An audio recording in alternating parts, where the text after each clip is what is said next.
Listen, it takes a special type of person to be a student athlete. You got to be wired a little bit different. You got to be cut from a different type of cloth. It takes a special type of person to be a student athlete.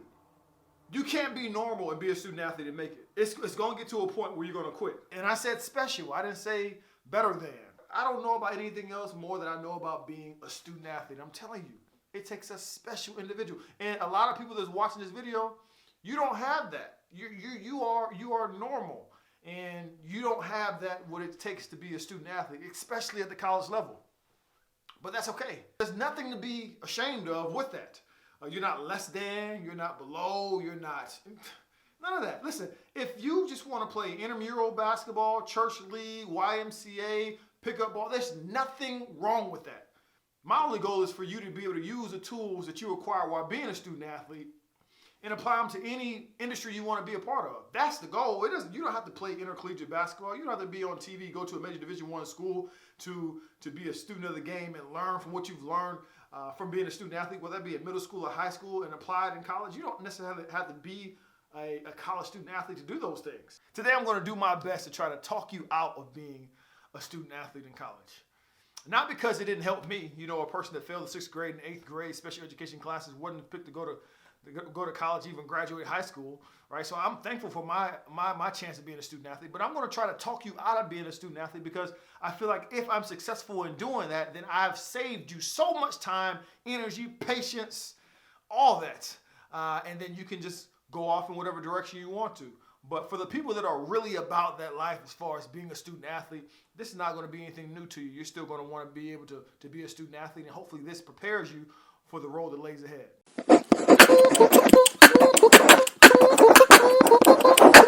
Hoop loud. Yes, indeed. Big Brother Bell here to give you all that you want and what you need. I put out information. I'm getting back on my game about putting out information every week, helping student athletes be the very best they can be. This whole topic came from a conversation that I had with one of my closest friends. And we just sat back and we was talking about like the things that student athletes are going through right now because of COVID. I was like, man, imagine if we had to go through this when we were student athletes coming up. The demands that's putting on them. There's already a lot of demands being put on them as far as academically, as far as, athletically, as far as socially, as far as everything else that's going on in their life as a human being. Like, that's enough. But then when you put in COVID and you start having situations where teams have to forfeit games because somebody has COVID on their team, so the whole team has to quarantine. Now a lot of these teams are being asked to be tested on a weekly or every other week basis. So that's something that you need to be aware of moving forward. Like, they're held to a higher standard. Listen, I know a lot of people want to glamorize the student athlete process. You get the gear, you get to go fly on different planes to different places, be a part of different tournaments, stay at some of the best hotels, eat at some of the best restaurants. I get it. Glamorizing student athletes happens quite a bit, and you may forget about some of the costs that comes with. And I don't mean cost as far as money-wise, even though that's a cost, but also just a cost on you as a person. I was thinking to myself, like, man, would I really want to play basketball if I had to be tested every other week?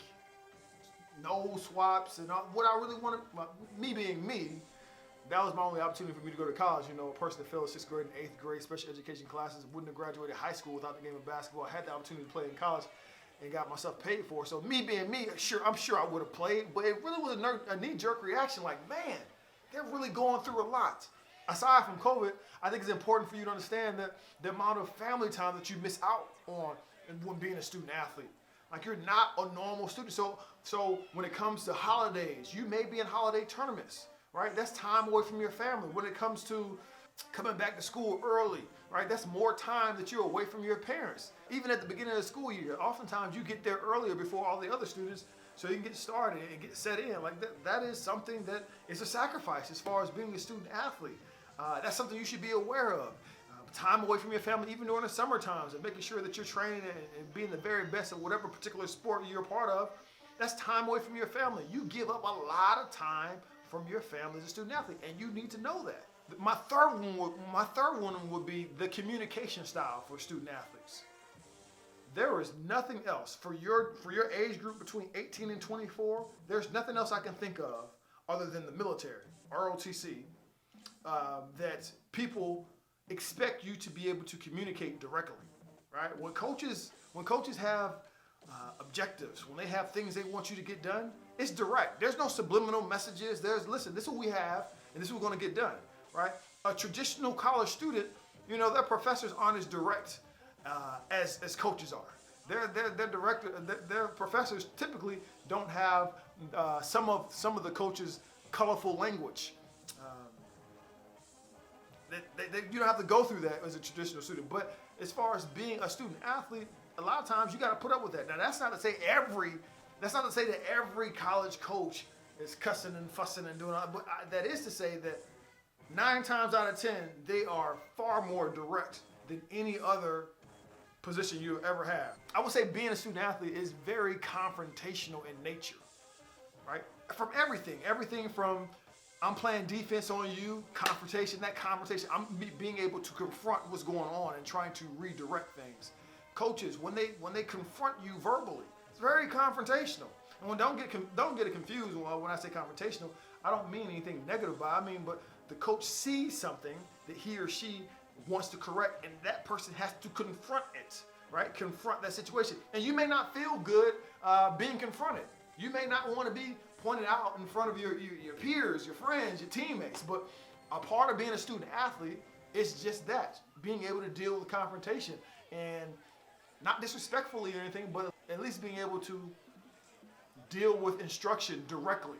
My fourth thing that you should be aware of as far as drawbacks from being a student athlete is being held to a higher standard. Look, some of you are going to go out and have social lives, and some of you are going to be stuck in a gym. Some of you are going to be some of you come to college just because you want to have an elaborate social life. And then some of you are just going to be in the gym and getting your work done, and that's cool too. I'm not saying either one of those things are bad. I'm not one of those people that are telling you that all you should be doing is your sport and school. I'm not that person. I think having a social life is very important.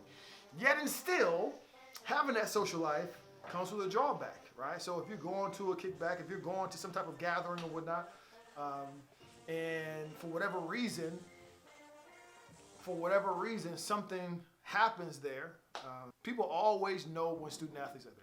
And those other names is always remembered when the police report comes out, okay? So you need to be aware of that. You're held to a higher standard than a traditional student, right? Because the person just goes to chemistry class and comes back to their room, that looks a little bit different. Some people may not even know their names, but they're gonna remember your name, right? They're gonna remember your name because you're a student athlete. And a lot of you have bodies that would insinuate that you're a student athlete. Broad shoulders, you're taller, you're muscle bound. So whether you are male or female, people can spot out student athletes a mile away, and it's not necessarily fair, but it's reality. So understand that you're going to be held to a higher standard when it comes to making the right decisions, because you're going to be a face of the university. People are going to look at you and identify you with the university much more than someone that is a traditional student that goes to class and comes back. Right? You are going to be a face of the university. You're going to be a leader amongst your peers, whether you want to or not. And that goes into my next thing about being a student athlete is you're always on stage. You're going to always be on stage if you want to be a student athlete. So that doesn't mean just when the lights are on and the games is being played. That's not that. That means when you're going to Walmart. That means when you're off campus. That means when you're on campus in the class setting. It has nothing to do with basketball. You're just a student for that time. Let me tell you something. You're not ever just a student. Once you put that jersey on, you are going to be one of the faces of the university. So understand that you're always on stage. Some of my previous videos I talked about being in a fishbowl, in the sense of like, if you have a dog or a cat in the house, and the cat like uses the bathroom, I don't know, in the house, right? It takes you a minute to find where it's at, if you ever find it, right? You gotta smell it a little bit. It's in the air, you gotta find it. But in the fishbowl, much like you are, it's for the world to see. It's right there in front of you. There's no guesswork. It's like, boom, it's right there. I don't have to look very far. And that's how it is as far as being a student athlete. And I need you to know that moving forward, because a lot of people think they can separate the two as far as my personal life and being a student athlete. And sometimes you may be able to, but oftentimes is brought right back to your doorstep because you're so recognizable as being a student athlete at the college level. And my last one is this. Now, everyone doesn't experience this, but I just want you to be aware of it. It's very easy to lose your identity in your sport. It's very easy to confuse your self-worth, your self-value with your stats. Because let's be honest, people treat you differently based off your stats, right?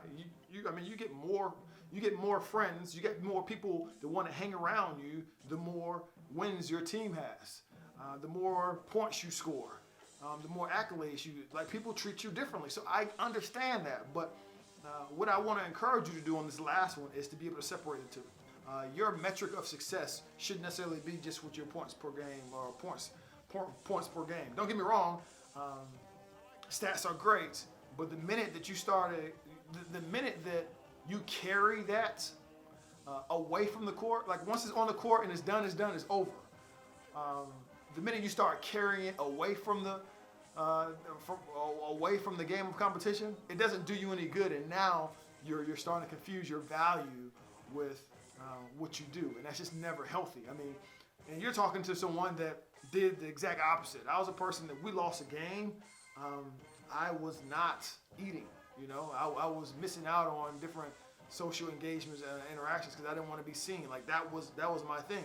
I was a student athlete that never made plans for spring break, no matter what, because during spring break, oftentimes that's when teams go off to the tournament.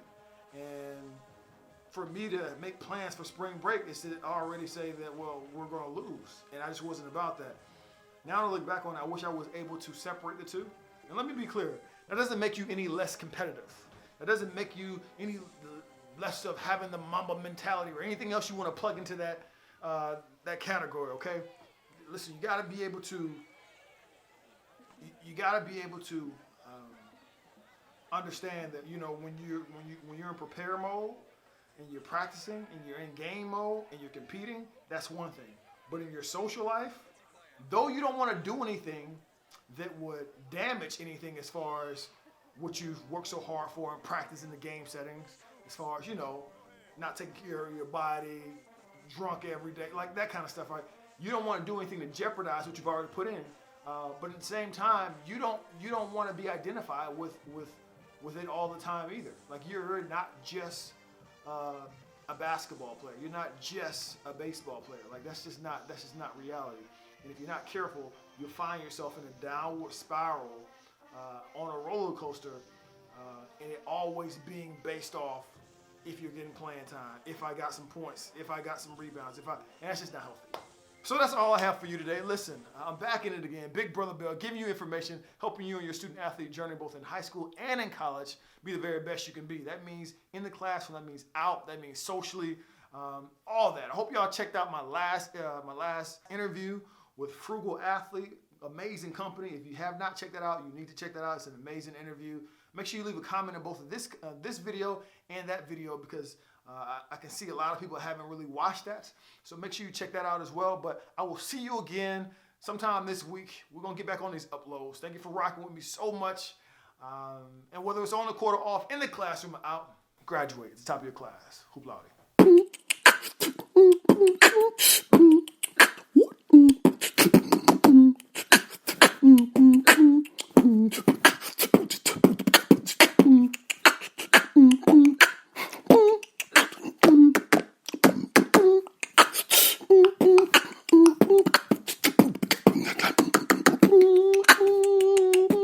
Hoop loud.